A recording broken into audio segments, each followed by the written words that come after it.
જય શ્રી રામ, જય મોગલ. મારા સન્ડેના નવા વ્લોગમાં તમારું બધાનું સ્વાગત કરું છું. હું ઉઠી ગઈ હતી ને હવે બ્રશ કરવા જતી હતી. બ્રશ કરીને આવીને પથારીને બધું ઓલરેડી ઉપાડી નાખ્યું હતું, પણ સોરી તમને બતાવતા ભૂલી ગઈ. પણ હોલને પ્લેટફોર્મને બધું સાફ કરવાનું બાકી હતું. નાસ્તો મેં કરી લીધો હતો ઓલમોસ્ટ. અને આ બધું હજી હમણાં રમણ પડ્યું હતું, તે મારે કરવાનું છે. તો ફટાફટ ચલો આપણે કરી નાખીએ. હોલને બધું એવું ને એવું પડ્યું છે તો ફાઇનલી મેં બધું કરી નાખ્યું, પણ મશીનમાં નાખી દીધા હતા. પહેલાં તો મશીનમાં કપડાં નાખી દીધા હતા, પછી થયું ખાલો હવે નાહી લઈએ. તો નાહવા જ જતી હતી એટલે મને વિચાર આવી ગયો કે યાર હજી કપડાનું વાસણ ને બધું પડ્યું છે, કોણ કરશે. જોયું તો ચોકડીમાં તો એમ જ વાસણ પડ્યા હતા, ત્યાં તો મારા ઘણ મરી ગયા. પછી ફટાફટ કરી નાખ્યા હતા વાસણ, અને પછી યાદ આવ્યું હજી કચરા પોતા એમ જ બાકી છે. તો ફટાફટ લઈ લીધી હાથમાં આવીને ને વોલને બધું કરી નાખ્યું હતું. અમારા અભિભાઈ અહીંયા મોબાઈલ જોતા હતા અને રીતિબેન તો સૂતા હતા.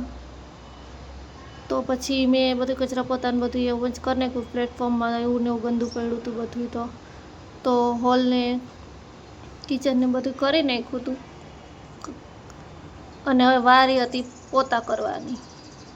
જો એવું ને એવું પડ્યું હતું બધું મેં જેમ તેમ સરખું કરી નાખ્યું અને પોતા કરવાનું. તો હવે લઈ લીધું હતું પોતાનું હાથમાં મિશન, કેમ કે હું રોબોટ રહીને તો ફાસ્ટ કામ તો કરવું જ પડે. પછી હાથમાં લઈ લીધું હતું પોતું, અને હવે પોતું કરીશ ફટાફટ.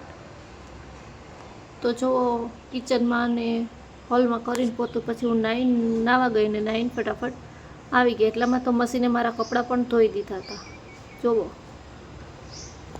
પછી મેં ફટાફટ કપડાં ચેન્જ કરી નાખ્યા હતા અને રેડી થવાનું હતું વિડીયો બનાવવા માટે. એટલે મેં આ કપડાં તો પહેલી વાર પહેર્યા છે, હજી સુધી મેં ક્યારેય પહેર્યા જ નથી. અને ફટાફટ આપણે નક્કી કરી લીધું હતું વાળમાં શું કરીશ. પછી વિચાર્યો કે ઓપનલી જ રાખીશ, એટલે ફટાફટ વાળનું પહેલાં સરખું કરી નાખ્યું. મારા વાળ બહુ લોંગ રહે ને એટલે ગૂંચ બહુ વળી જાય. તો જો ફટાફટ મેં બધું વાળનું કરી નાખ્યું સરખું.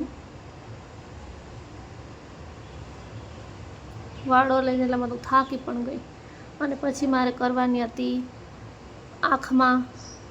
ફેસ ઉપર તો હું કાંઈ અપ્લાય કરતી જ નથી, એટલે ક્યારેય કંઈ કર્યું જ નથી. એટલે હું તો એમ જ સુંદર છું, તો બીજું કરવાની જરૂર શું. એટલે પછી મને થયું કે આઈલાઇનર તો જરૂરી છે કરવી. મારી એક નાની છે એટલે થોડીક મોટી દેખાડવા માટે આઈલાઇનર મને ગમે છે, એટલા માટે હું કરું છું. અને આ બીજી વાર મેં બહારથી કદી સારી થતી નથી, પણ આ બીજી વાર ટ્રાય કરો થઈ ગઈ સારી. તો પણ થોડું ઘણું રહી ગયું હતું તે મેં પાછું અપ્લાય કર્યું. તો ઓલમોસ્ટ મારી આઈલાઇનર થઈ ગઈ છે. જો હું કેવી લાગુ છું આઈલાઇનર કરીને. અને પછી મારે કરવાની હતી લિપસ્ટિક, એટલે મેં સ્વિસ બ્યુટીની લિપસ્ટિક લઈ લીધી છે. બહુ જ સરસ આવે છે અને હું તે જ અપ્લાય કરું છું. જુઓ તમે, મારા પઠ ઉપર હું અપ્લાય કરીને બતાવું છું કેવી છે એ. આની લિંક હું તમને કમેન્ટ બોક્સમાં આપી દઈશ, ડિસ્ક્રિપ્શનમાં. એમાં તમે જોઈ લેજો, લઈ હોય તો પરચેસ કરી લેજો. તો મેં જો એવું લાગે જ નહીં કે કરેલી છે એવું. લિપસ્ટિક કરીને ફાઇનલી થઈ ગઈ હતી રેડી. અને હવે એમ થઈ ગયું કે આઈલાઇનર કરી છે, થોડુંક કાજલ કરવું પણ બને જ છે. તો થોડીક વધારે આઈસ સારી લાગશે, એટલા માટે મેં ફટાફટ કરી નાખી હતી આંખ ઉપર કાજલ. કેમ કે કાજલ મને એટલું બધું ગમતું નથી, પણ આજે ઈચ્છા થઈ ગઈ કે કરી નાખું થોડુંક, તો મેં અપ્લાય કરી દીધું હતું. જો હું અપ્લાય કરું છું એ પણ તમે જોઈ શકો. તો ફાઇનલી થઈ ગઈ હતી હું કમ્પ્લીટ રેડી.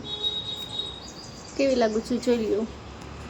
અને પછી ગળામાં તો મારે પેલું ચાંદીનું પહેરેલું જ હતું. પછી વિચાર કર્યો કે હાથ ધેંડમાં શું પહેરીશ, તો એટલામાં મને મારી બ્લેક કલરની વોચ દેખાઈ ગઈ અને એ મેં પહેરી લીધી. અને ઓલમોસ્ટ હું ફાઇનલી થઈ ગઈ છું રેડી વિડીયો બનાવવા માટે. બાય બાય, મળશું ફરી નવા વ્લોગ સાથે. આવા નવા વ્લોગ જો ચેનલ